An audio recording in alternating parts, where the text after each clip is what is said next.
तूफानों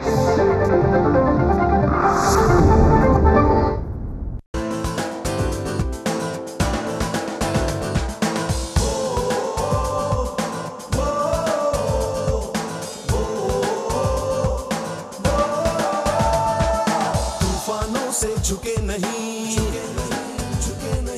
कदम कभी डिगे नहीं। ओ तूफानों से झुके नहीं, कदम कभी डिगे नहीं, राह में रुके नहीं, आसमां से बुलंदी तक, कोशिश से कामयाबी तक, कोशिश से कामयाबी तक, कोशिश से कामयाबी तक, कोशिश से कामयाबी तक, कोशिश से कामयाबी तक। नमस्कार, कोशिश से कामयाबी तक में मैं किरण जुनेजा आपका स्वागत करती हूँ। वैसे तो सपने बहुत लोग देखते हैं, लेकिन आज हम आपकी मुलाकात एक ऐसे कलाकार से कराने जा रहे हैं जिन्होंने ना सिर्फ सपने देखे बल्कि उनके सपने साकार भी हुए। आइए देखते हैं उनके एवी को। सपना मुखर्जी बॉलीवुड इंडस्ट्री की एक नामचीन गायिका है। दिल्ली में रहने वाली सपना मुखर्जी ने मुंबई आकर सन 1986 में अपना संगीत भरा सफर फिल्म जांबाज से संगीतकार कल्याण जी आनंद जी के संगीत निर्देशन में शुरू किया। उनके गाए फिल्म त्रिदेव के गीत तिरछी टोपी वाले के हिट हो जाने से सपना मुखर्जी की बॉलीवुड में विशेष पहचान बन गई।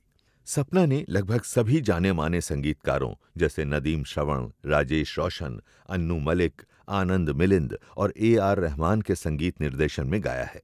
साथ ही उन्होंने किशोर कुमार, उदित नारायण, कुमार शानू, अभिजीत, विनोद राठौड़, मोहम्मद अजीज और सोनू निगम जैसे गायकों के साथ भी अपना स्वर दिया है।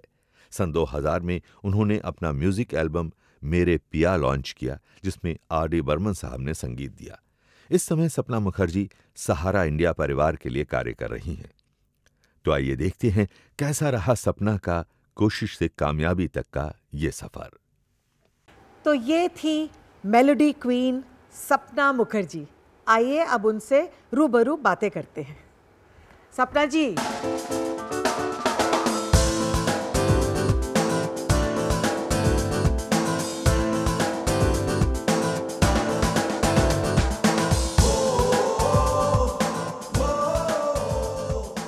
बड़ा अजीब सा लग रहा है आज सपना, बिकॉज मैं तुम्हें शायद जब से मैं बॉम्बे आई हूँ तब से जानती हूँ, और हमने कुछ शोज़ भी इकट्ठे किए, ट्रैवल इकट्ठा किया, कुछ मजाक मस्ती बहुत कुछ किया, लेकिन इस रूप में कभी भी। हाँ शुरू करते हैं आपके बचपन से। तो ये बताइए कि ये म्यूज़िक और गाने का शौक़, क्योंकि आप म्यूज़िकल फैमिली से नहीं हैं, तो ये शौक़ आपको कैसे पैदा हुआ और आपने इसको परस्यू कैसे किया? हाँ, ये बहुत पहले तो मैं सबसे पहले इस चीज़ के लिए मेरी माता जी, उनको मैं पूरा श्रेय देती हूँ, क्योंकि उन दिनों फिल्म इंडस्ट्री में आना उनके लिए इजी नहीं था, but she was a great singer. और उन्होंने मुझे बचपन से, उनकी इच्छा थी कि मैं प्लेबैक सिंगर बनूं, और वो मुझे सिखाती रही, और हमेशा वो चाहती थी कि मैं कभी एक अच्छी सिंगर बन सकूं। तो उसके लिए माँ ने मुझे बहुत सपोर्ट किया और बहुत सिखाया। तो म्यूज़िकल फैमिली नहीं थी, लेकिन म्यूज़िक बंगाली फैमिलीज़ में एक हर फैमिली में होता ही है। हर एक गाते हैं, हर एक म्यूज़िक को जानते हैं, सुर का नॉलेज होता है। But my mother was very good singer. But तो आप अपनी माँ को अपना गुरु मानेंगी? हाँ, मेरी माँ ही मेरी गुरु। तो बचपन में उन्होंने ही आपको सिखाया? आपने वैसे कोई फॉर्मल ट्रेनिंग नहीं ली? नहीं, पहले मैंने कोई फॉर्मल ट्रेनिंग नहीं ली थी, लेकिन पहले उन्होंने मुझे ट्रेनिंग दी, उसके बाद हम दिल्ली में सीखते थे। आई वॉज फ्रॉम दिल्ली, तो मैं सीख रही थी, और I had full faith on God. मैं हमेशा भगवान से बोलती थी कि मुझे प्लेबैक सिंगर बनना है, और मुझे पता नहीं था, आई वॉज वेरी स्मॉल, एक बच्ची थी, तो मुझे लगता था गाना कैसे बजता है रेडियो में, कैसे गाने आते हैं, और मैं भी इधर गाऊंगी, कभी मेरा गाना भी आएगा, तो ये सोचती रहती थी। तो लकीली जब मैं दिल्ली में थी और मैं एक ट्रेनिंग ले रही थी, उन दिनों मैं कल्याण जी भाई, आनंद जी भाई से मिली, और उस मुलाकात के बारे में बताइए। उस बारे में मैं बताऊंगी कि मैं बॉम्बे कैसे आई और कैसे मुझे प्लेबैक सिंगिंग का मौका मिला। तो मैं दिल्ली में थी, और उन दिनों कुर्बानी पिक्चर आई थी, तो कुर्बानी में वो फिल्म प्रोड्यूसर थे फिरोज़ खान सर। तो फिरोज़ खान साहब आए थे, आनंद जी भाई आए थे, they wanted to do a premiere show. तो उसके पहले उनको कोई सिंगर चाहिए था जो लड़की स्टेज पे लैला में लैला, आप जैसा कोई, वो सब गाने गा सके। तो उनके साथ बॉम्बे से कोई प्लेबैक सिंगर आने वाली थी जो पहुंच नहीं पाई, और उन्होंने, किसी ने बताया कि यहाँ सपना मुखर्जी गाती है, और I was very young that time. तो उन्होंने मुझे बुलाया और बोला सपना तुम गा पाओगी ये गाने। और मुझे शौक़ था कि कोई भी नया गाना, इवन कोई भी लता दीदी, आशा दीदी, उनके गाने कोई मुझे कभी भी बताए कि ये गाना सुनाओ, मैं गा देती थी। मुझे वर्ड्स सब इधर रहते थे एकदम फीड किया हुआ है। तो आनंद जी भाई बोले एक गाना सुना, तो मैंने गीता दत्त जी का गाना सुनाया, बाबूजी धीरे चलना। वो सुन के इमीडिएटली वो बोले कि तू कुर्बानी के गाने गा। तो मैंने लैला में लैला मैंने गाया, आप जैसा कोई गाया। तो फिरोज़ साहब उधर थे, आनंद जी भाई थे स्टेज पे, उन्होंने शाम को मुझे बुलाया, इमीडिएटली आओ और आज आप परफॉर्म करो। और मैंने परफॉर्म किया, एंड भगवान की इच्छा थी कि मैं आऊँ। तो आनंद जी भाई, फिरोज़ साहब को इतना अच्छा लगा। आनंद जी भाई बोले तुम बॉम्बे आओ, and you have that quality जो स्क्रीन में प्लेबैक सिंगिंग के लिए चाहिए, तो तुम आओ और कल्याण जी भाई और आनंद जी भाई से ट्रेनिंग लो थोड़ी बहुत, क्योंकि कल्याण जी भाई, आनंद जी भाई हमेशा नए लोगों को ट्रेनिंग दिए हैं और उनको इंडस्ट्री में लाए। तो उन्होंने बोला आप बॉम्बे आओ और आप थोड़ी ट्रेनिंग लो तो आप इजीली प्लेबैक सिंगर बन सकते हो। और he was very sweet of him. वो मेरे डैडी को बहुत मनाए क्योंकि बॉम्बे में हमारे कोई रहते नहीं थे, हम लोग दिल्ली के हैं। तो डैडी ने फाइनली उनको कहा कि ठीक है। वो बोले हम अपने बेटी जैसे उनको रखेंगे सपना को, और उसको आने दीजिए, एक मौका उसको दीजिए। फिर आनंद जी भाई मुझे बोले तुम बॉम्बे आओ और तुम आके तुम्हें मैं कल्याण जी भाई से मिलाऊं। और फिर मैं कल्याण जी भाई से जब मिली तो वो भी मुझे यही बोले कि तुम्हारी आवाज़ स्क्रीन के लिए, फिल्म के लिए बिल्कुल करेक्ट है, बट थोड़ी रियाज़ करनी पड़ेगी, बिकॉज़ मैंने बहुत क्लासिकल बहुत ज़्यादा नहीं सीखा हुआ है। तो वो बोले तुम्हें रियाज़ करनी पड़ेगी थोड़ी, तो you can be a very good playback singer. ये कल्याण जी भाई भी बोले। देन कल्याण जी भाई के यहाँ, एंड इट वाज रियली एक लक, वहाँ पर फिरोज़ साहब आए थे कुर्बानी के बाद। उन्हें एक नई आवाज़ की तलाश थी जो फ्रेश हो, ज़्यादा लोगों को एक्सपोज ना हुआ हो, तो वो ढूंढ रहे थे कि कोई ऐसी आवाज़ मिले। तो उस टाइम वहाँ बहुत सिंगर्स आ रहे थे, जा रहे थे, and I was a newcomer. मैं आई भी नहीं थी, तो मैं बैठी थी बरामदे में, उनके म्यूज़िक रूम के बरामदे में। तो कल्याण जी भाई थोड़ी देर के बाद वो कभी कभी मजाक भी करते थे, बोले सपना को बुलाओ, सपना को बुलाओ, वो गाना सुनाए। और उनके म्यूज़िक रूम में सब बैठे थे, फिरोज़ साहब बैठे थे, आनंद जी भाई, कल्याण जी भाई, विजू शाह। तो एक माइक रखा हुआ था, मुझे बोले एक गाना सुनाओ। और मैंने माइक उठाया और मैंने आशा दी का वो गाना सुनाया, ये रेशमी जुल्फ़ों का अंधेरा। और मैंने थोड़ा सा गाया, एक मुखड़ा एक अंतरा। तो suddenly they went out, Firoz साहब एंड कल्याण जी भाई। तो मुझे लगा मैंने बहुत बुरा गाया, वो बाहर चले गए। अब 10 मिनट के बाद दोनों अंदर आए और फिर कल्याण जी भाई बोले सपना मिठाई लेके आओ, मिठाई लेके आओ। और फिरोज़ साहब बोले यू आर सिलेक्टेड फॉर जाबाज। अरे वाह। And that was my dream. और मैंने पहला गाना रेखा जी के लिए गाया, एंड फर्स्ट सॉन्ग वाज प्यार दो प्यार लो। लेकिन पहले आप मुझे ये है रेशमी की कुछ पंक्तियाँ सुना दीजिए। हाँ, वो तो ज़रूर सुनाऊंगी क्योंकि वो गाने की वजह से मैं यहाँ तक आ सकी। हाँ। तो मैं तो हमेशा आशा ताई को, आशा दीदी को बहुत बहुत प्यार भी करती हूँ और बहुत रेस्पेक्ट करती हूँ कि उनके गाने गा के मेरे को मौका मिला। मैं कोशिश करूँगी, वो सुनेंगी तो शायद हंसेंगी, लेकिन मैं उनके जैसे तो होना बहुत ही मुश्किल है। ये है रेशमी जुल्फों का अंधेरा, न घबराइए, जहाँ तक महक है मेरी गैसों की, चले आइए। ये है रेशमी जुल्फों का अंधेरा, न घबराइए, जहाँ तक महक है मेरी गैसों की, चले आइए। क्या बात है, क्या बात है, बहुत थैंक ही यू किरण, सुरीली आवाज़ है आपकी। बट मुझे तो बहुत डर लगता है क्योंकि अगर आशा ताई सुनेंगी तो बहुत नाराज़ होंगी। बिल्कुल नाराज़ नहीं होंगी। अच्छा, तो पहला गाना जो आपको दिया गया हाँ, और जो हिट हुआ, जो वो मैंने सुनाइए। पहला गाना गाया और जो मेरे करियर का पहला गाना मैंने गाया था वो प्यार दो प्यार लो था। बट मुझे जो दिल से अच्छा लगता है कि मैंने ये गाना गाया और आज तक मुझे वो गाना गाए बिना स्टेज से जाने नहीं मिलता है।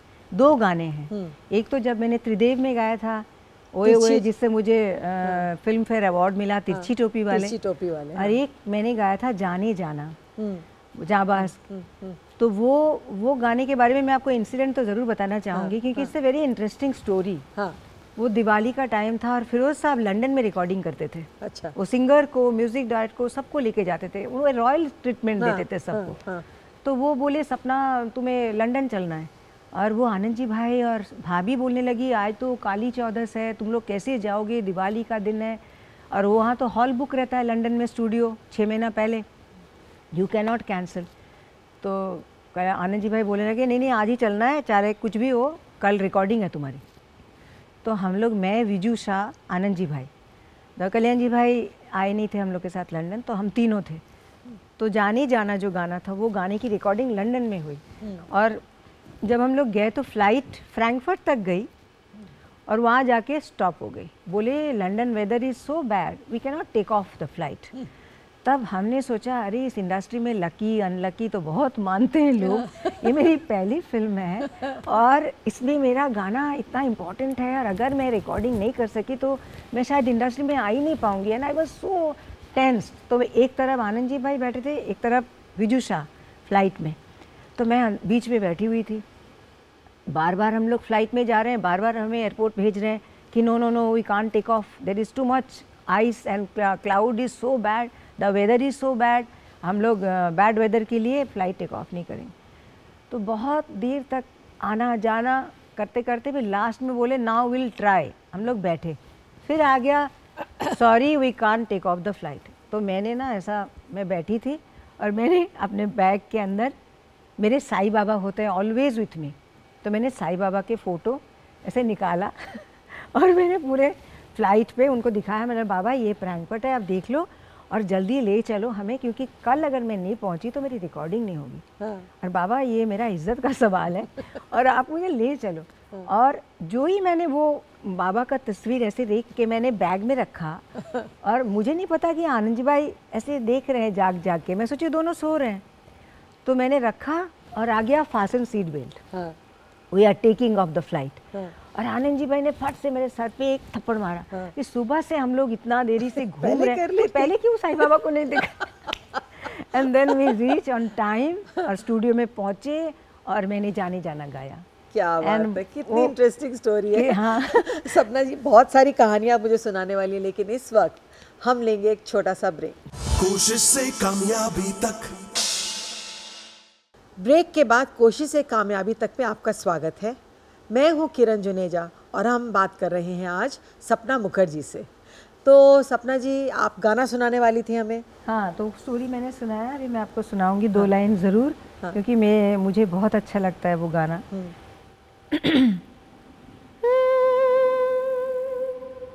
जाने जाना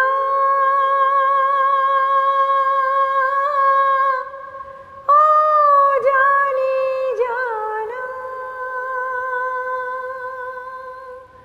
हो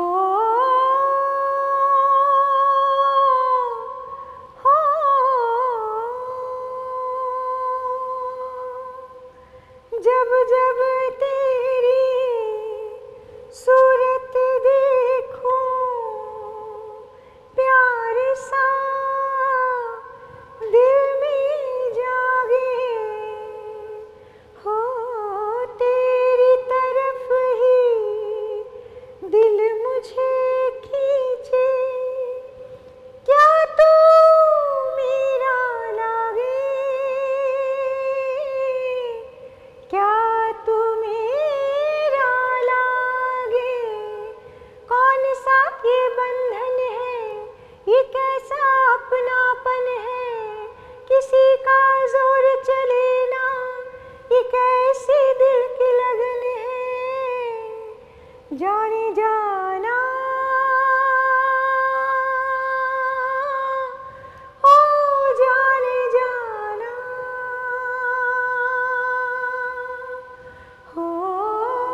बहुत खूबसूरत, बहुत खूबसूरत। Thank you. अच्छा, आप ही एक सिंगर हैं जिन्होंने आशा जी के अलावा एक अपनी एल्बम निकाली, तो उस एल्बम के बारे में हमें कुछ पंचम दा के बताइए। साथ सिंगर्स एल्बम बहुत निकालते हैं, हम लोगों ने पंचम बहुत दा के एल्बम साथ किए। सिर्फ आप और आशा भोसले हैं जिन्होंने की ये मैं एल्बम बहुत निकाली। अपने आप को लकी समझती हूँ कि पंचम दा के एक गाना पहले मैंने फिल्म में गाया, दैट बंगाली फिल्म थी, जो उन्होंने 1942 लव स्टोरी में एक गाना था, आप लोग सुने होंगे, वो गाना, उसका बंगाली उन्होंने मुझसे और अमित कुमार से गवाया।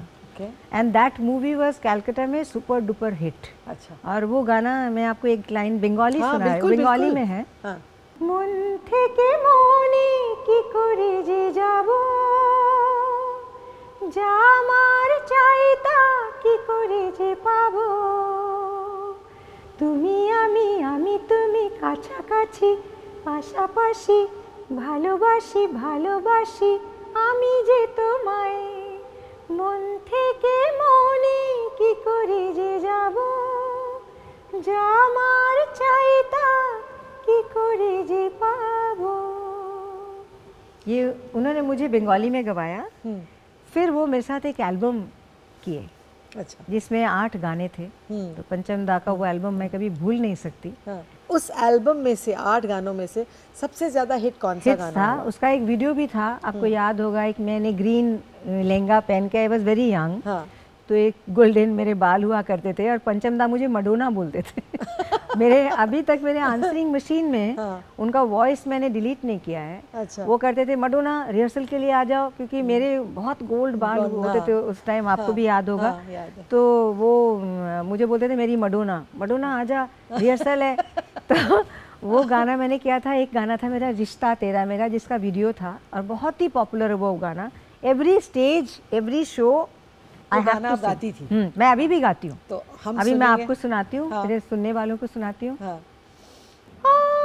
रिश्ता तेरा मेरा दुनिया जाने ना, मेरे जी की जलन कोई पहचाने ना, दिल की लगी जान दिल का कहा मान, दिल की लगी जान दिल का कहा मान, रिश्ता तेरा मेरा दुनिया जाने ना, मेरे जी की जलन कोई पहचाने ना। ये गाना था। बहुत खूब, बहुत खूब। अच्छा, ये बताइए कि आपने कितने साल इंटरनेशनल टूर्स के, जिसमें कि 1-2 टूर्स में हम भी इकट्ठे थे, हाँ। तो वो एक्सपीरियंस कैसा रहा आपका? फर्स्ट जो शो था जो आपने किया, मैं इसके लिए श्रेय दूंगी सबसे पहले कल्याण जी भाई, आनंद जी भाई, कि उन्होंने मुझे इतने बड़े स्टार अमिताभ बच्चन जी के साथ, मैं बहुत छोटी थी, मैंने वर्ल्ड टूर शुरू किया, उन्होंने मुझे सिलेक्ट किया और हमने अपने करियर के 15 साल, मतलब 15 years in my career, like जहाँ भी दुनिया के कोई कोना ऐसा नहीं है जहाँ हमने परफॉर्म नहीं किया। सबसे बड़ा परफॉर्मेंस था जिसके लिए मैं अमिताभ जी को हमेशा प्रणाम करती हूँ कि उनकी वजह से हम वो जगह देख पाए, और वो मेडिसिन स्क्वायर गार्डन, 70,000 क्राउड, जो अमित जी के जो शोज़ होते थे, और वो तो मतलब वो एक ड्रीम है। और हम भगवान को बहुत थैंक यू करते हैं कि हम उन दिनों उनके साथ, उतने बड़े कलाकार के साथ आसपास हम जा सके और सेम स्टेज में हम परफॉर्म किए। तो वो स्टेज में 70,000 क्राउड ऑडियंस में थे और हम बच्चे थे उस टाइम।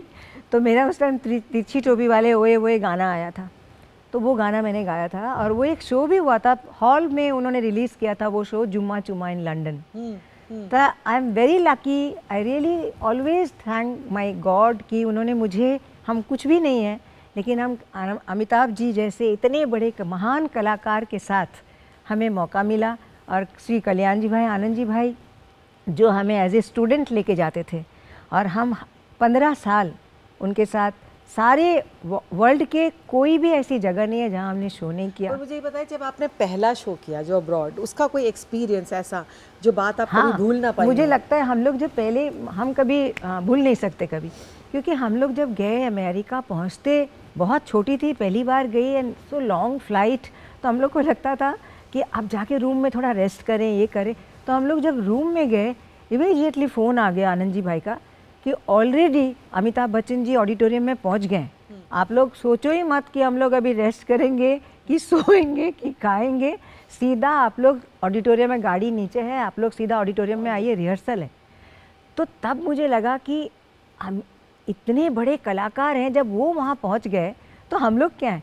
हम लोग इमीडिएटली सूटकेस ऐसे फेंके सीधा चले गए। मैं, अलका याग्निक जी थी, साधना सरगम जी, हम लोग एक बचपन से साथ में ग्रुप थे हमारे। जॉनी लीवर जी होते थे और नितिन मुकेश जी होते थे, सब मतलब साथ में होते थे हम लोग। तो सब हम लोग भागे और वहाँ जाने के बाद आनंद जी भाई हम लोगों को बोले, जब अमिताभ जी गाएंगे सारा ज़माना हसीनों का दीवाना, तब आप लोगों को उनके साथ बैक स्टेज में हम लोग ना कोरस गाते थे और हम गाना चाहते थे। We were always there like a student. हम लोग चाहते थे कि, मेरे तो बहुत दिल करता था कि अमित जी के साथ हम गाएं। तो वो जब सारा ज़माना स्टेज पे लाइव गाते थे ना, हम लोग तीनों पीछे, हम लोग वो बोलते सारा ज़माना, हम लोग सारा ज़माना, हम लोग कोरस गाते थे तीनों।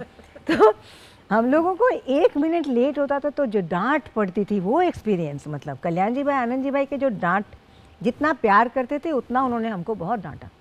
तो बोलते थे तुम लोग मेकअप कर रहे हो, मेकअप रूम, चलो चलो स्टेज के साइड में खड़े रहो। और हम तीनों कुछ तैयार नहीं होते थे, भाग के पहले स्टेज में जाके हम लोग खड़े हो जाते थे कि नहीं, जब वो बोलते थे जाके रेडी हो, तब रेडी होते थे। तो वो एक एक्सपीरियंस था कि नहीं, हम ऐसा नहीं कि हम अब्रॉड आए हैं तो फॉरेन गए हैं तो हमें एकदम स्टारों जैसा हम लोग भाग रहे, नहीं, हमें बहुत बहुत ज़्यादा एज ए स्टूडेंट उन लोगों ने हमें सिखाया कि नहीं। और हमें लगता था कि हम लोग अमिताभ जी जैसे कलाकार, जो उनको जब देखते थे स्टेज पे तो ऐसा लगता था कि इतना बड़ा फ़ैन फॉलोइंग, मैं सच में बोलूं कि लाइफ में कभी इससे आगे कुछ सोच नहीं सकते। मतलब वो जब स्टेज पे जाते थे हम लोग पीछे खड़े होकर देखते थे कि किस तरह से लोग, उन्हीं के लिए पब्लिक आती थी। आज उन्हीं के वजह से हमने भी 70,000 क्राउड के सामने परफॉर्म किया, ओनली फॉर अमिताभ जी। हाँ। अच्छा ये बताइए, तिरछी टोपी वाले जब आपका हिट हुआ, तो जब आप उसके बाद जब शोज़ में जाती थी तो क्या रिएक्शन मिलता था? मतलब बहुत बहुत बहुत मैं आपको बोलूँ, हाईलाइट तो ये है कि जब तिरछी टोपी वाले जब आया गाना, वो भी एक इंसिडेंट है। इस वक्त हम लेंगे एक छोटा सा ब्रेक। ओके। कोशिश से कामयाबी तक। ब्रेक के बाद आपका स्वागत है। आप देख रहे हैं कोशिश से कामयाबी तक और मैं हूं किरण जुनेजा। आज हम बात कर रहे हैं सपना मुखर्जी से। तो सपना जी बताइए कि आप हमें गाना सुनाने वाली थी तिरछी टोपी वाले, और उसका कुछ किस्सा भी था।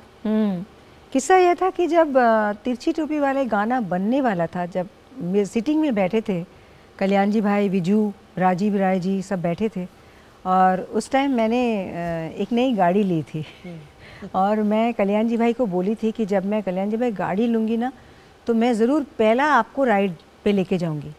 एंड वो बोले थे अच्छा ठीक है। तो मैं पहले सिद्धिविनायक गई और मैं कल्याण जी भाई को लेने गई। तो उसी दिन वो वही गाने के सिटिंग पे सब लोग बैठे थे। तो कल्याण जी भाई बोले अच्छा तू एक काम कर, 1 मिनट ऊपर आ जा। तो मैं ऊपर गई तो उन्होंने कहा कि अभी तुम ये गाना ज़रा विजू सपना से ज़रा सुन लो, उसको भी एक गवा के देखो एक लाइन। तो राजीव राय और ये लोग बैठे थे, तो उन्होंने बोला ये एक लाइन सुनाइए आप सिटिंग के टाइम। तो मैंने गाया, तो वही के वही उन्होंने बोला कि ठीक है ये गाना आप ही गाओ। और जब रिकॉर्डिंग कर रहे थे तब भी सब लोगों ने बोला कि कल्याण जी भाई बोले देखा तेरे को मैंने एक गाना दिला दिया। अच्छा, सबने इतना बड़ा गाना हिट्स लोगों ने उस टाइम, लोगों ने जब रिकॉर्डिंग के टाइम सब बोला कि इसमें तो तेरे को अवार्ड मिलेगा, सब बोलते थे। तो मैंने बोला ऐसा मत बोला, नहीं ये तेरे को अवार्ड, ये तो अवार्ड विनिंग सॉन्ग है। और जब 1, 2, 3 जब आया उस ईयर में अनाउंस हो रहा था, नॉमिनेशन में सब हुआ, अनाउंस हो रहा था, 1, 2, 3 के नेक्स्ट ईयर हम लोग का था। तो उस टाइम से लोग ओए ओए ओए ओए चिल्ला रहे थे, हमारा गाना ही नहीं था। दूसरी बार जब नॉमिनेशन था मेरा, किसके साथ, सारे top singers, and I was a newcomer, सारे टॉप सिंगर्स नॉमिनेशन में हैं, उसमें एक सपना मुखर्जी। और मैं हाईलाइट बताऊं, मुझे फिल्म फेयर से एक फ़ोन आया और मैं लक्ष्मी जी का एक गाना रिकॉर्ड कर रही थी महबूब स्टूडियो में। मुझे एक फ़ोन आया कि सपना जी, सपना तुम कैसे भी करके पहुंच जाना, आज फिल्म फेयर अवार्ड है और आपका नाम नॉमिनेशन में है। तो मैंने बोला ठीक है मैं पहुंच जाऊंगी। कुछ उन दिनों कुछ पता ही नहीं चलता था, तो मैं पहुंची तो मेरे लिए देयर वाज नो चेयर। तो मैं आपको बताऊं, डिम्पल जी और राजेश खन्ना जी बैठे थे सामने, और वो सोफ़ा में आज भी मुझे याद है, बीच में जगह थी तो डिम्पल जी ने मुझे बोला तू इधर बैठ, मैं वहाँ बैठी। जब अनाउंसमेंट हुआ कि द अवार्ड गोज़ टू सपना मुखर्जी, आई वॉज लाइक, और मेरे नाम आने के पहले ही पब्लिक चिल्ला रही थी ओए ओए ओए, because such A hit song. मतलब लोगों ने, पुलिस वालों ने तो उसको बैन कर दिया था क्योंकि लड़कियों को छेड़ते थे ओए ओए ओए ओए करके। तो इतना बड़ा गाना था कि मैं सोच नहीं पाई थी। तो मुझे कल्याण जी भाई बोले देखिए तूने, तेरे को ये गाने में फिल्म फेयर अवार्ड मिल गया। तो वो गाना तो मुझे गाना ही है और हर स्टेज पे मैं गाती थी और मेरे लाइफ का सबसे बड़ा गाना था वो। तिरछी टोपी वाले ओ बाबू भोले भाले, तू याद आने लगा है, दिल मेरा जाने लगा है, तू याद आने लगा है, दिल मेरा जाने लगा है, ओए ओए ओए ओए ओए ओआ ओए ओआ। बहुत खूबसूरत, बहुत Thank खूबसूरत। you. आप लकी रही हैं कि आपने इतने सारे म्यूज़िक डायरेक्टर्स के साथ, तकरीबन सब टॉप म्यूज़िक डायरेक्टर्स के साथ काम किया, लेकिन आपने Oscar winning music director AR Rahman के साथ भी काम किया। तो वो एक्सपीरियंस हमें बताइए, पहली बार जब उनसे मिली और उनके साथ में म्यूज़िक किया। मेरी ज़िंदगी में सब कुछ अचानक आता है किरण। हाँ। मैं ये ज़रूर बोलूँगी कि हर चीज़ God has given me whatever I wanted. I am really always, मैं सोचती हूँ कि भगवान कुछ भी करूँ मैं आपका शुक्रिया अदा करती हूँ कि मैंने जो चाहा था आपने मुझे वो दिया। मैंने ये सोचा था कि मैंने रहमान जी का गाना नहीं गाया। हाँ। तो एक दिन मैं सिद्धिविनायक जा रही थी। हाँ। अचानक एक कॉल आया। हाँ। तो मुझे आया कि बोले, और मेरा उन लोग के साथ कोई कांटेक्ट भी ऐसा ज़्यादा नहीं था। तो एक कॉल आया, और आई एम रहमान जी की मैं बहुत बड़ी फ़ैन। तो एक फ़ोन आया कि आपको कल रहमान जी का गाना है और आप इवनिंग फ्लाइट में कल आ जाइए, परसों गाना है। तो मैंने बोला कोई मजाक कर रहा है। मैंने बोला क्या है, कौन मजाक कर रहा है? मैंने बोला देखिए आप ऐसा कौन बोल रहे हैं? क्या बोले? नहीं मैं उनका सेक्रेटरी बोल रहा हूँ और कल शाम का, आज आप शाम की फ्लाइट से आ सकते हैं? मैंने बोला नहीं, मैं तो सिद्धिविनायक निकल गई हूँ, आज तो मैं नहीं आ पाऊँगी, मैं कल आ सकती हूँ। लेकिन क्या, मैं एकदम घबरा गई कि AR रहमान जी के ऑफिस से। तो उन्होंने बोला नहीं आपका एक गाना है, उन्होंने आपको बुलाया। देन आई थॉट ठीक है, मैं अभी तो सिद्धिविनायक में निकल गई हूँ, मैं कल आऊँ। तो बोले आप कल आ जाइए। और मैं गई और वो गाना, मतलब नेताजी सुभाष चंद्र बोस एक पिक्चर बनी थी, उसमें एक लोरी था। उनके साथ काम करने का एक एक्सपीरियंस ऐसा था कि और कोई म्यूज़िक डायरेक्टर के साथ मुझे कभी नहीं लगा कि ऐसा भी होता है। मतलब जब मैं गई, सच ए बिग म्यूज़िक डायरेक्टर, मैं तो डर रही थी कि पता नहीं कैसे मिलूं, क्या करूं। वो मुझे बुलाए और मुझे बोले कि ये गाना है और इसको आप उधर जाओ, वो रूम में अपने सिंगर केबिन में चले जाओ और आप जितनी बार आपको अपने मन से, अपने थोड़ा एक ट्यून, उन्होंने एक सेंट्रल एक आइडिया दे दिया कि ऐसा ऐसा लोरी है। Now you go there and sing how many times you want to sing, whatever style you want to sing. मतलब जैसे कुछ लोग बोलते हैं ना ऐसे ही गाओ, ये ऐसे ही गाओ, कुछ लोगों का जैसे ट्यून है, हमें वही गाना होता है। पर उन्होंने मुझे बोला कि तुम उधर जाके वो गाने को तुम्हें जिस तरह से गाने का मन करता है तुम गाओ। Kiran, I will give you that CD, आप अगर सुनो, मेरे ज़िंदगी में उतना अच्छा गाना मैंने कोई भी नहीं गाया। और वो एक लोरी है, घूम पाड़ानी मासी पिसी मोदेर बाड़ी एसो। 2 लाइन बंगाली है, उसके बाद पूरा हिंदी है। अच्छा। बट क्या गाना है, और कोई म्यूज़िक नहीं है, खाली उन्होंने पियानो बजाया है, वो रहमान जी। और मतलब सच्चे lovely lyrics and lovely song. मैं श्याम बेनेगल जी और रहमान जी को बहुत बहुत थैंक यू करूँगी और करती हूँ कि मुझे ये मौका मिला।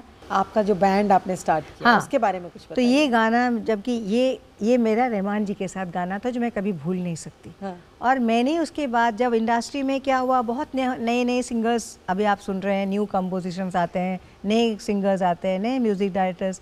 फिर मैंने देखा अभी इतना ज़्यादा गाने रोज़ जैसे हम लोग रिकॉर्डिंग करते थे, वो टाइम चेंज होता है। Then I thought I must do. मैं जब एवा ग्रुप देखती थी, बीटल्स, एवा, तब से मेरे माइंड में होता था कि मैं भी अपना एक बैंड बनाऊं और ऑल ओवर द वर्ल्ड में अपना बैंड लेके शो करूं। 2012 में एक साउंड ऑफ द सोल एक शो स्टार्ट किया जिसमें डायरेक्शन में थे मुरानीज सिनेयुग एंड शामक डाबर के 50 डांसर्स और मेरे साथ अनुष्का मनचंदा, बेनी दयाल, राहुल वैद, अमित कुमार जी, सुमित कुमार और 50 डांसर। हम मिल के पूरा एक टीम बनाए हैं जो साउंड ऑफ द सोल। पहला शो हमने बॉम्बे में किया, सेंट एंड्रूज में। तो इसी बात पे हम लेंगे एक छोटा सा ब्रेक। कोशिश से कामयाबी तक, कोशिश से कामयाबी तक में ब्रेक के बाद आपका स्वागत है। मैं हूं किरण जुनेजा और आज हम बात कर रहे हैं सपना मुखर्जी से। तो मैं आपसे पूछना चाहूँगी कि आपकी हॉबी क्या है? देखिए, मेरी मेन हॉबी तो यही है बचपन से कि म्यूज़िक। मतलब मैं जब भी मुझे मौका मिले मैं म्यूज़िक सुनती हूँ और मुझे अच्छा लगता है गाना। मैं नींद से भी जगा के कोई बोले गाना गा दे, मैं गा देती हूँ बिकॉज आई लव टू सिंग।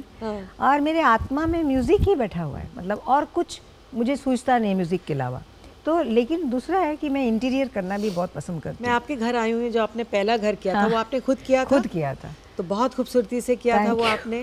एक एक चीज़ आपने खुद जाके पिकअप खुद जाती हूँ, खुद एक एक चीज़ सोचती हूँ, कलर कॉम्बिनेशन क्या होना चाहिए, एवरीथिंग। मैंने एक बात आपके बारे में नोटिस की है कि आप बहुत ही हर चीज़ में बहुत ही पर्टिकुलर हो। मतलब बिल्कुल ऐसा ही होना चाहिए। ये ग्लास अगर यहाँ पड़ा तो यहाँ की जगह यहाँ क्यों आ गया? फिर वो ग्लास वापस जाएगा। ज़्यादा परफेक्शनिस्ट। तो लोग आसपास जो होते हैं कभी कभी इरिटेट नहीं हो जाते? परेशान। मेरी सिस्टर्स कोई भी घर पे आए बोले हम लोग आए क्या, कहाँ बैठे, क्योंकि आई एम वेरी पर्टिकुलर। अगर मैं मेरे घर में कोई भी चीज़ कोई भी जगह पे मैं देखूँ इधर ऐसा रखा हुआ है, किसी के घर पे भी मुझे ऐसा लगेगा व्हाई इट्स लाइक दिस, मैं थोड़ा ठीक करूँगी। तो मेरी ऐसे नेचर है। तो जब एक बार ऐसा हुआ था, मैं बैठ के बात कर रही हूँ, हमारे चेयरमैन सर आए थे, उनके साथ बैठ के बात कर रही हूँ और मेरा कारपेट थोड़ा ऐसा टेढ़ा सा हो गया। तो मुझे कोई भी चीज़ ऐसा अजीब सा लगे तो मैं बार-बार उसी को देख रही मैं उसी को देखूंगी। तो मैं उनके साथ बात क्या करूं, मैं वो उसको ठीक बात करते करते मैं झुक के उसको ही ठीक कर रही हूँ। तो मुझे नहीं पता था कि वो नोटिस कर रहे थे कि ये कितना इसका परफेक्शन है, ऐसा मतलब। तो फाइनली फिर वो बोले अच्छा एक गिलास पानी पिलाओगे आप लोग, मतलब किसी मीटिंग चल रही थी, कुछ था। तो मैं जल्दी से भाग के पानी लेने गई, तब तक ना ज़्यादा ख़राब, मतलब वो कारपेट और थोड़ा सा टेढ़ा मेढ़ा। मैं आके फिर झुक के बैठ ही गई और मैं उसको ठीक करने लगी। तो उन्होंने बोला कि मैं यही देख रहा था कि आपको किसी तरफ ध्यान नहीं है, ये है कि एक कारपेट क्यों अजीब हुआ। तब मेरा ये नेचर है, अगर रात को मैं 3 बजे भी घर जाऊँ, if I see my house is not correct, I can't sleep. तो ये लोग बोलते हैं OCD हो आप, OCD हो, सब चिढ़ाते हैं मुझे। तो मैंने बोला OCD बोलो चाहे कुछ भी बोलो, this is me, I love to see. मैं घर में घुसूँ, मेरा house has to be like perfect. और एक बात मैंने और नोटिस किया आपके बारे में कि मैं तो बहुत सालों से जानती हूँ तुम्हें, मतलब कितना हम लोग इकट्ठे बाहर गए हैं। कपड़ों के मामले में भी तुम बहुत पर्टिकुलर और बहुत अच्छे टेस्टफुल कपड़े पहनती हो। तो उसमें क्या राज है? ये राज यही है कि हमेशा मुझे लगता है कि मैं अगर कुछ पहनूं तो has to be very nice. मैं कभी भी कॉम्प्रोमाइज़ नहीं कर पाती हूँ कि नहीं कुछ भी पहन लो चल जाता है, होता ही नहीं मुझसे। अगर मुझे कभी ऐसा होता है कि मेरे शो हैं और मेरा आउटफिट सही नहीं है, हो सकता है मैं वो गा ही नहीं पाती हूँ स्टेज पे जाके बराबर, क्योंकि मुझे लगता है नहीं, I am not looking that correct जो मुझे लगना चाहिए, और मेरा आउटफिट जो होना चाहिए वो नहीं है। तो मैं उसमें बहुत ज़्यादा इंटरेस्ट लेती हूँ कि मैं जो भी परफॉर्म करूँ, that costume has to be correct, jewellery has to be correct, makeup has to be correct. तो ये मेरा एक हॉबी और शौक़ भी। और बचपन से, मैं छोटी थी, माँ बोलती है तब से लिपस्टिक लेके बैठ जाती थी, बहुत छोटी थी। मेरा एक पिक्चर भी है, शायद मैं 2 साल या 3 साल की थी, मैं एकदम छोटी सी थी, एक लिपस्टिक लेके मैं बैठी हूँ। तो मुझे सब हंसते हैं कि तब से तुम लिपस्टिक लगाती हो।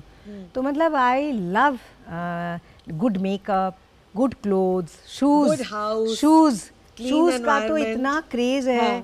मैं कभी भी अब्रॉड जाऊँ, लंदन जाऊँ या दुबई जाऊँ या US जाऊँ, तो मेरे एक बॉक्स तो खाली शूज़ का ही होता है। तो मेरे घर में कोई आए तो बोले तेरा शू का कबर्ड दिखा। एक और बात मैं जानती हूँ, शायद बहुत सारे लोग वो बात नहीं जानते होंगे। तुम खाना बहुत अच्छा बनाती हो, मैंने तुम्हारे हाथ का खाना खाया हुआ है, और बंगाली डिशेस तो कमाल की।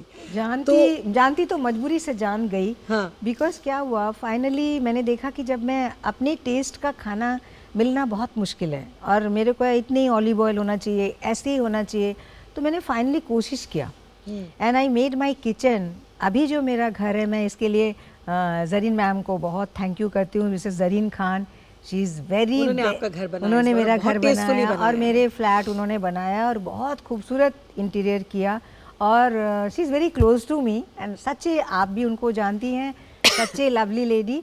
तो वो जरीन मैम को मैंने ये बोला था कि मुझे ऐसा किचन होना चाहिए कि मैं वो किचन में जाके मुझे लगे कि मैं खाना बनाऊं।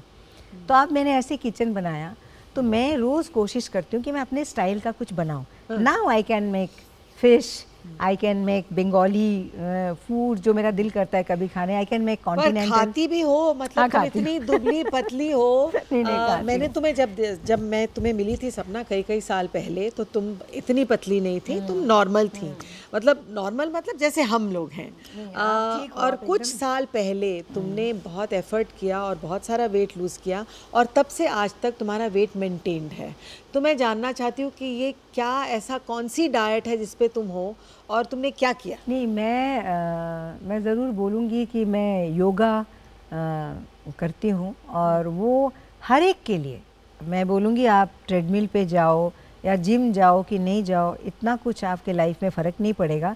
एक वॉक इज़ वेरी इंपॉर्टेंट, और वॉक तो कई बार हम लोगों को टाइम नहीं मिलता है, नहीं भी जा सकते, बट आप अगर योगा करेंगे और रेगुलरली, मैं आज 6 साल से योगा करती हूँ, और मैं वो कभी छोड़ती नहीं, क्योंकि मुझे पता है कि डाइट भी मेरा चलता है, और मेरी डाइटिशियन है, वो भी मेरी बहुत अच्छी फ्रेंड है, अंजलि मुखर्जी। तो कोई ऐसी एडवाइस आप देंगी हमारे दर्शकों की कि वो क्या करें जिससे कि उनका वेट मेंटेन रहे या वो वेट लूज करें? मैं डाइटिशियन तो हूँ नहीं, लेकिन मैं ये बोल ज़रूर सकती हूँ कि आप जितना कोशिश करेंगे कि आप बहुत ज़्यादा स्वीट ना खाओ, बहुत फ्राइड नहीं खाओ, और मतलब जो लोग कभी कभी खा लेते हैं। और मैं ड्रिंक्स नहीं करती कभी, मैंने कभी भी ड्रिंक्स, आज तक इंडस्ट्री में रही, कभी ड्रिंक्स में हाथ नहीं लगाया।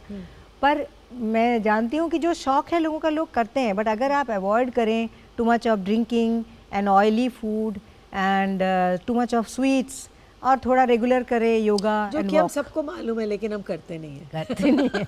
वही है, जो एक बार मेरी एक बात है कि मैं अगर मन में कोई चीज़ समझ लूँ कि ये मुझे करना है, तो फिर मुझे उससे कोई नहीं हटा सकता। रॉयल एल्बर्ट हॉल में जो आपने शो किया था, उसके बारे में बताइए, और वहाँ का एक गाना भी हमें ज़रूर सुनाइए। ये भी इच्छा जो मैं बचपन में ना सुनती थी, Lata Mangeshkar ji royal Albert hall में लंदन में उन्होंने शो किया। जब मैं सुनती थी तो मुझे लगता था कि ये मेरी ज़िंदगी का एक बहुत बड़ा एम्बिशन था कि मैं रॉयल एल्बर्ट हॉल में ज़रूर मुझे गाना है, कभी ना कभी भगवान मुझे मौका देना। एक दिन सर का फ़ोन आया कि रॉयल एल्बर्ट हॉल में एक शो हो रहा है, तो जिसमें ऑल ओवर वर्ल्ड के आर्टिस्ट आ रहे हैं। तो इंडिया से मैं और सोनू निगम, हमें यहाँ से उन्होंने भेजा था। तो वो एक मेरा इतना बड़ा सपना था कि जो, और हर सपना सर ने ही मेरा पूरा किया है। एक तो फिरोज़ खान साहब ने सपना पूरा हो गया। फिरोज़ खान साहब ने मेरा सपना पूरा किया कि उन्होंने मुझे हर पिक्चर में, फिरोज़ साहब की कोई ऐसी पिक्चर नहीं थी जाबाज के बाद कि मैंने नहीं गाया। हर पिक्चर, चाहे यालगार, दयावान, यालगार का एक बहुत अच्छा गाना है, हाँ, हो जाता है कैसे प्यार, वो मैं ज़रूर सुनाऊंगी अब। तो जब मैंने रॉयल एल्बर्ट हॉल में गई तो वहाँ पूरे दुनिया से सब आर्टिस्ट आए थे, तो मैं यहाँ इंडिया से हम लोग दोनों गए थे। तो वो गाना था, लता दीदी का ही गाना हमने गाया था, मेरे वतन के लोगों, लेकिन मैंने जाने जाना गाया, और फिर मैंने इंडिया की तरफ से वो गाना गाया था, मेरे वतन के लोग वहाँ।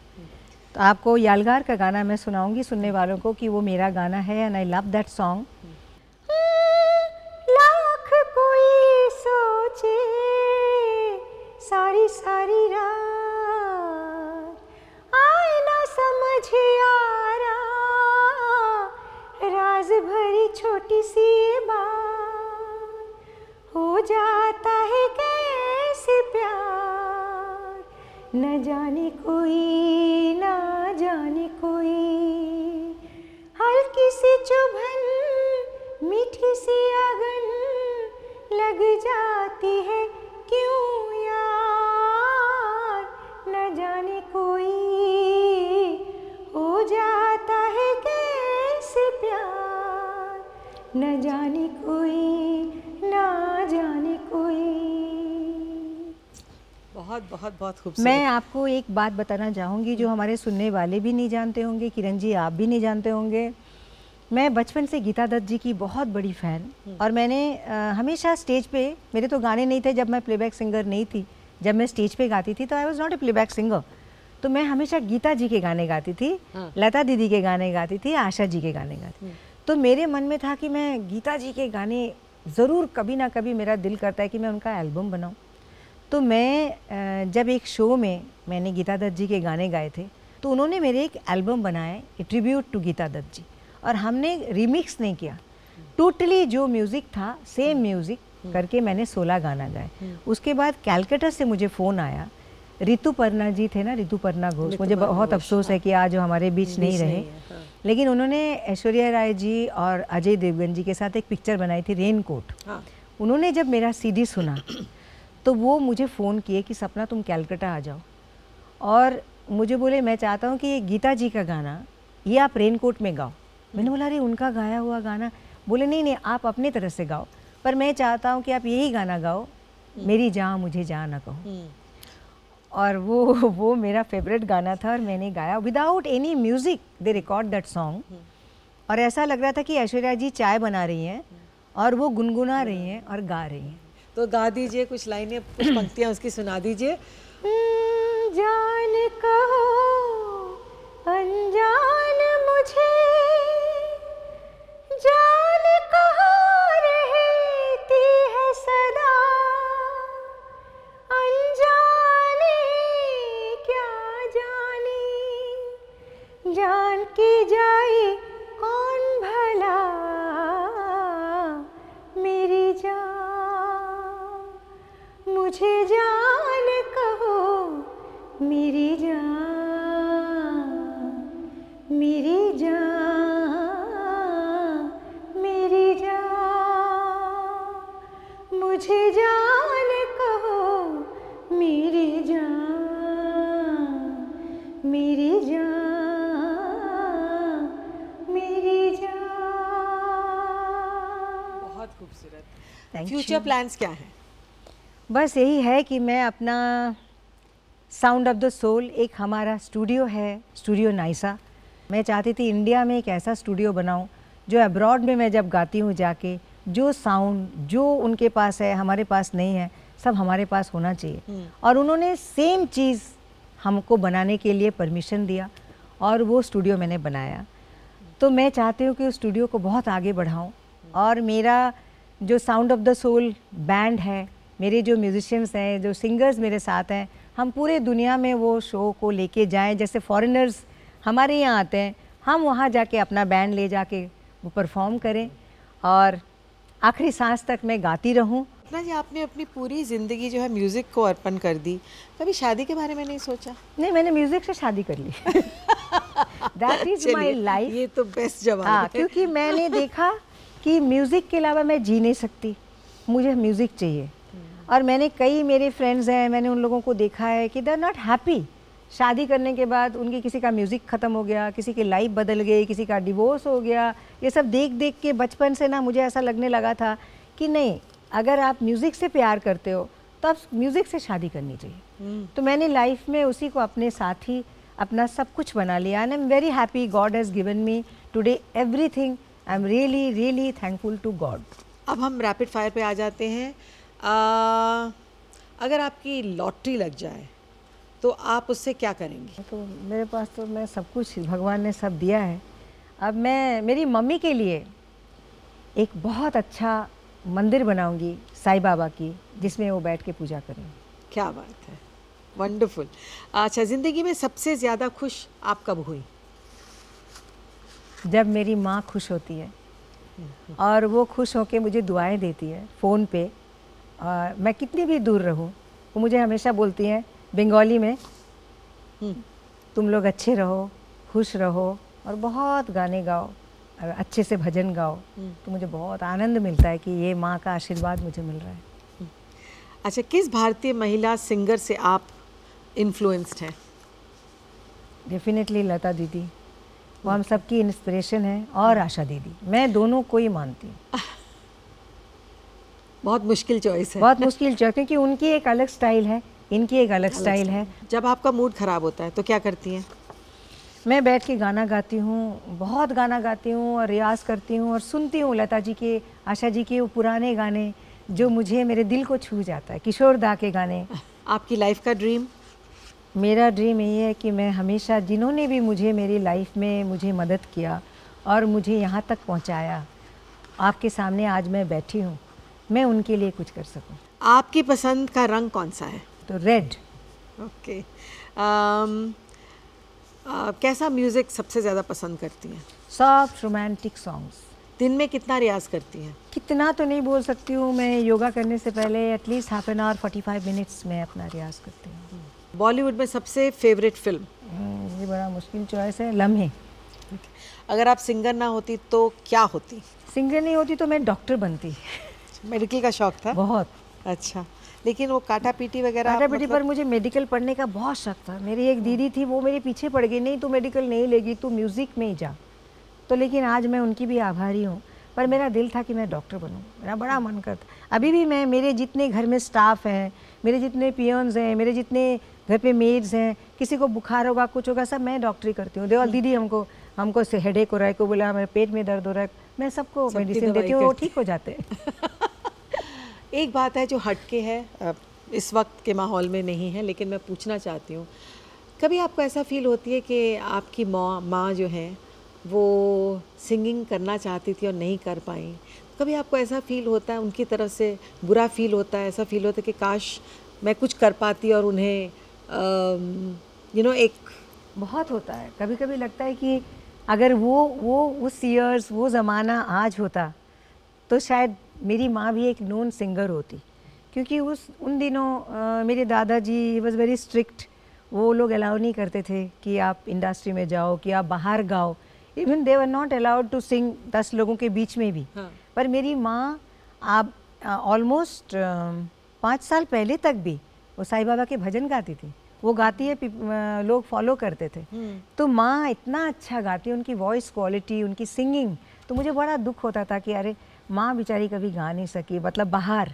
अगर वो माँ गाती थी तो माँ कितनी अच्छी सिंगर बनती थी। तो मैं सोचती हूँ, लेकिन ये तो हमारे हाथ में नहीं है, पर दिल में मतलब दिल की इच्छा होती है कि मेरी माँ भी मेरे जैसे मौका मिलता और वो भी गाती। सो स्वीट, बहुत अच्छे विचार हैं आपके सपना जी। लेकिन अब आपको आना पड़ेगा और हमारे लिए एक ऑटोग्राफ साइन कीजिए। डेफिनेटली। और यहाँ पर कुछ हमारे शो के बारे में लिखिए। डेफिनेटली।